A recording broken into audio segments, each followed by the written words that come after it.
اجیت دوال طالب علموں کے سامنے اپنے دفاعی جارحیت کے نظریے کی تفصیل بتاتے ہوئے کہتے ہیں کہ اس میں بلوچستان اور کے پی کے میں تخریب کاری اور بغاوت کے ذریعے پاکستان کو ایٹمی جنگ چھیڑے بغیر شکست دینا شامل ہے۔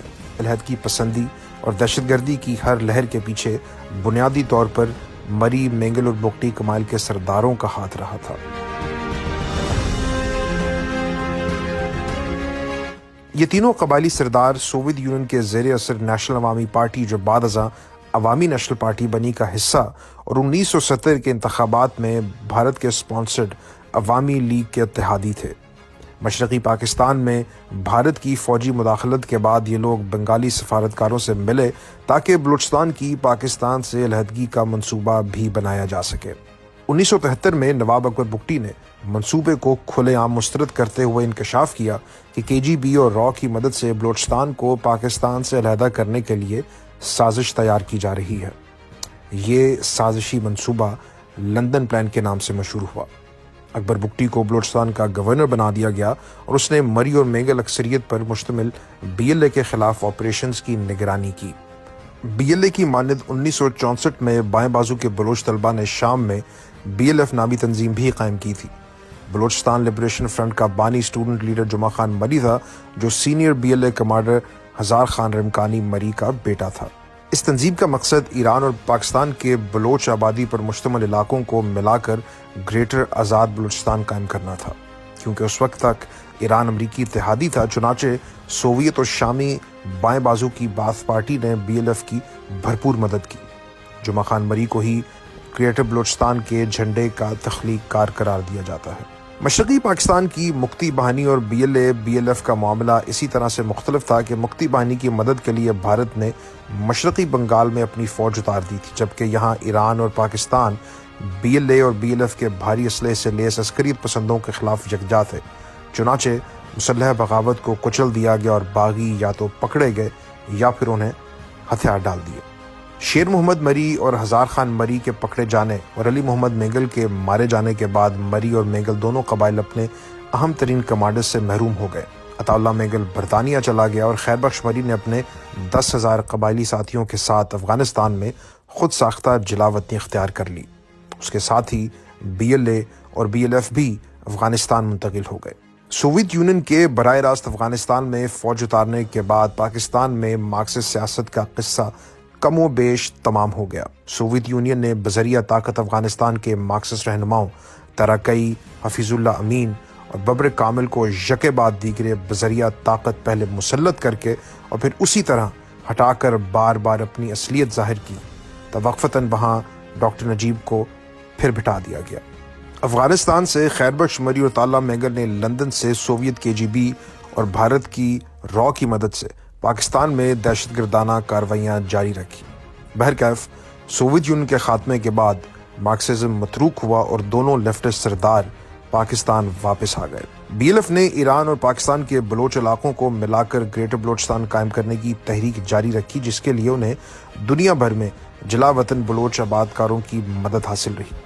جمعہ خان مری بعد میں ماسکو منتقل ہو گیا اور نظریاتی کارکن کے طور پر متحرک رہا۔ جمعہ خان کا والد ہزار خان مری سوویت یونین کے زوال کے بعد مارکسسٹ سیاست کے دیوالیہ پن کو سمجھ کر ایک بار پھر پاکستان کی مرکزی سیاست کے دھارے میں شامل ہو گیا اور دہشت گردی کے خلاف مہم چلاتا رہا۔ مگر دوسری جانب بی ایل اے کا بانی رکن شیر محمد مری بھارت منتقل ہو گیا۔ شیر محمد مری سوویت یونین کے خاتمے پر بھی بائیں بازو کے یوٹوپیا سے باہر نہ نکل سکا اور یوں وہ ایک مایوس اور شکست خوردہ آدمی بن کر رہ گیا۔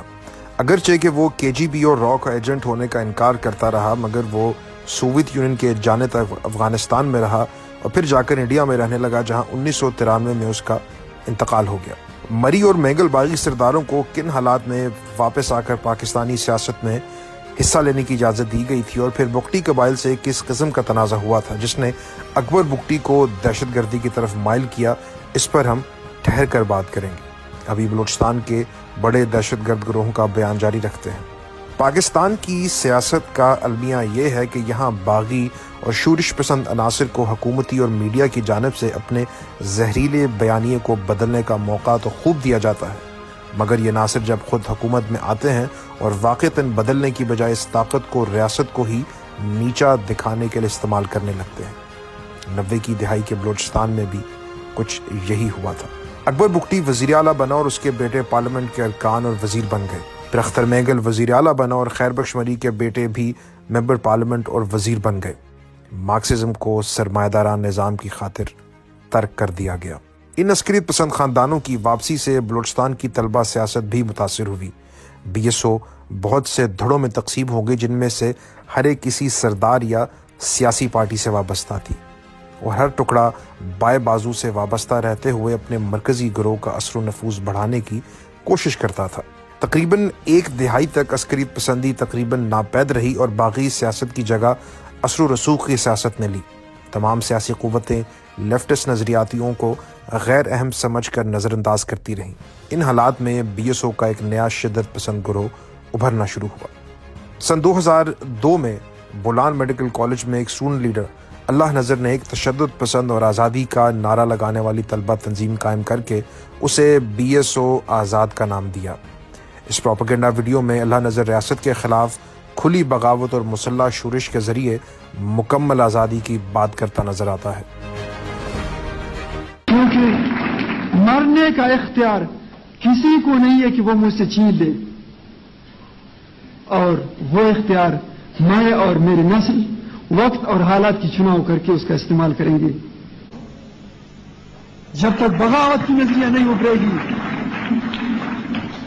بغاوت کس سے بغاوت؟ بغاوت حاکموں سے بغاوت، بغاوت حاکموں کے اس چنے ہوئے قیادت سے بغاوت، بغاوت اس معلوم ایئر کنڈیشن بیڈ رومز میں کریٹ کیے ہوئے نظریہ سے بغاوت جو ہماری غلامی کو دوام دینے کے لیے کی جا رہی ہے۔ کیوں نہ ہم اپنے آپ کو دھوکے میں رہیں، کیوں نہ ہم اپنے عوام کو دھوکے میں رکھیں۔ دوستوں اور ساتھیوں، آج یہ بات بڑی بہادری سے کیا جا رہا ہے کہ جی جو کچھ کہہ رہے ہیں کہ جی بلوچ قومی حق کی حاکمیت، یہ جذباتی سلوگن ہے۔ ہر نظریہ، ہر تخلیق اور ہر عمل کے پیچھے ایک جذبات کار فرما ہوتی ہے۔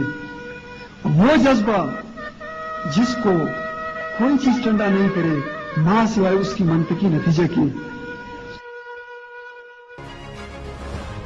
امریکہ کے افغانستان میں اپنی فوج اتارنے کے بعد جب کے جی بی اور را سے اسے رابطے میں رہنے والے خاد کے ایجنٹوں کا کابل پر سکہ چلنے لگا اور ساتھ Ajit Doval Indian intelligence agency bureau کا ہیڈ آف آپریشنز تھا، تو انڈین ڈیپ اسٹیٹ نے فیصلہ کیا کہ بلوچستان میں دہشت گرد نیٹ ورکس کی مدد کر کے انہیں پھر سے بھرپور متحرک کیا جائے۔